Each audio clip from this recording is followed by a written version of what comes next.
Twitter handles at KTN News KE, or you can tweet me at Agina Abi. Remember to use the hashtag Business Today.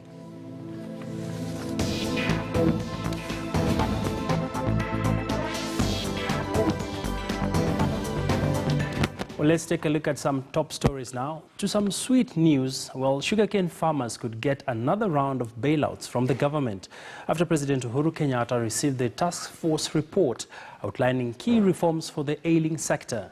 The commitment was made by President Uhuru Kenyatta while receiving the report presented to him by Agriculture Cabinet Secretary Peter Munya and Kakamega Governor Wycliffe Oparanya.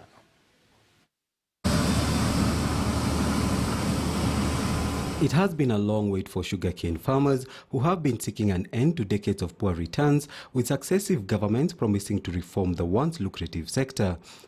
As of late last year, 6 publicly owned sugar factories, namely Mumias, Miwani, Chemilil, Nzoia, Muhoroni and Soni, owed farmers over 38.5 billion shillings, a factor that has seen farmers unable to repay over 2.4 billion shillings to the Sugar Development Fund, which has since been replaced with the Commodities Fund.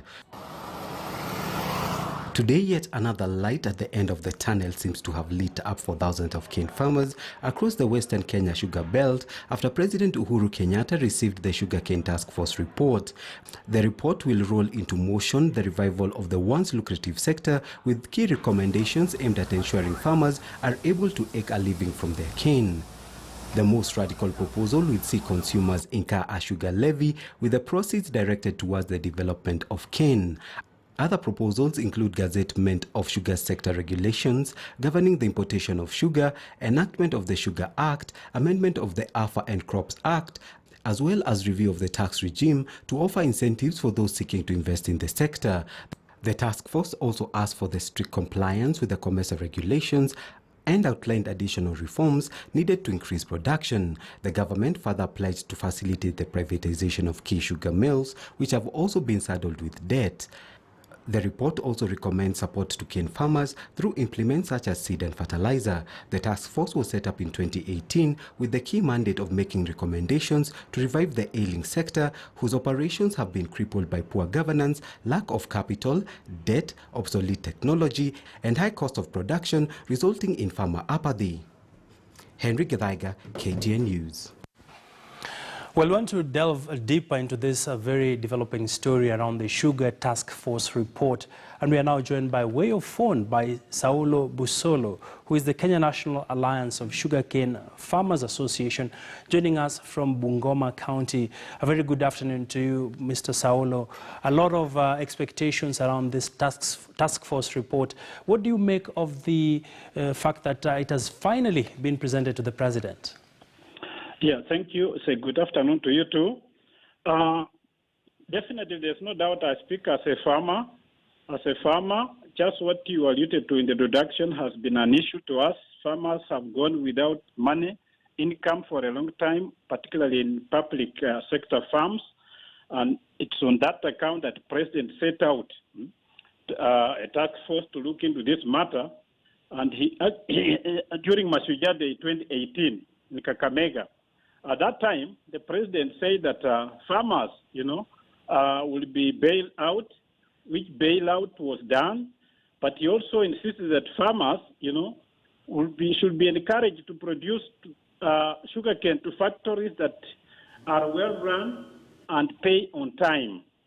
Now, this task force report has come out. Definitely we hail it. I would like to hail the efforts of His Excellency Governor Oparanya as the co-chair. Secondly, I also welcome Honorable Munya to the Ministry of Agriculture, and I think I wish to assure him that probably 3/4 of this time will be captured by the sugar industry because there are a lot of problems. So I think the fact that the President concerned with the sugarcane farmers has finally been resulted in the Sugar Task Force report that he has received today, with the kind of recommendations we just looked into, is something that we farmers are happy about. But there are elements in that report that farmers definitely will request the President to relook into, because even as farmers, we initially failed, were not even failed. Farmers who are not represented on the task force. So the task force initial was miller run and bureaucrat from the Ministry of Kilimo driven.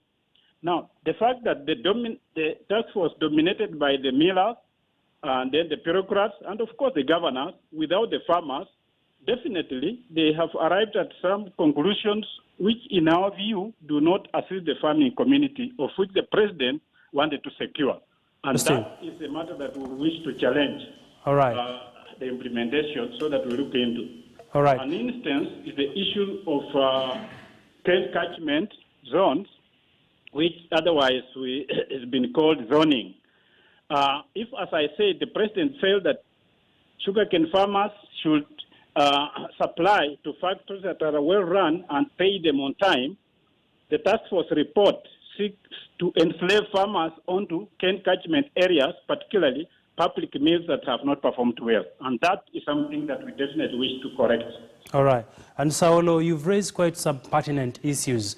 And of course, some of the other reforms that have emerged that are actually in this report, one of them, of course, is the introduction of sugar levy that consumers will have to pay for the sector to be able to bounce back. The other, of course, reform is the old one, that is privatization of the sugar sector. But looking at all these proposals, which are the most priority issues for the sugar industry right now that must be implemented if we are to really turn around the sector? You know, as I said right away, Mr. Gina, that farmers were not represented in the task force.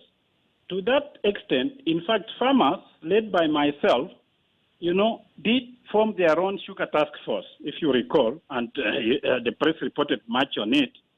And the task force of sugarcane farmers that visited the entire sugar belt came up with the recommendation that they felt will actually salvage the industry. Now, some of this, we handed the report to the task force, but we believe that from what we've read of the recommendations that have come up, particularly this SDL, for instance, is not the way we farmers feel about it. As sugarcane farmers, there's issues of consumers. We are also consumers, besides being farmers. And the cost of living in this country, given the inflation, it's very high. So if we say we want to tax consumers again, then we are adding just a burden to the more already expensive livelihoods of Kenyans. Our view as sugarcane farmers is that instead of imposing more tasks, let us rethink how the sugar development levy could be. For instance, let's take the example of the National Social Security Fund. You know, there, it's a contribution of the worker and the employer.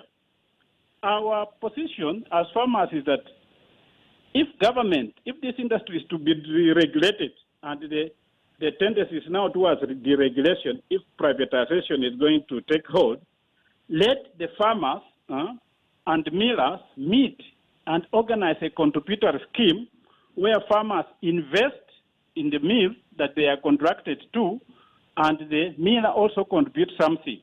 That now becomes a fund that is run both by the farmer and the miller committee. All right. That way, we do not burden other Kenyans. It's our own business as farmers and the miller. Thank you. That is, I thought, where the task force needs to rethink. Part of the problem we have in this country is poverty of thinking when it comes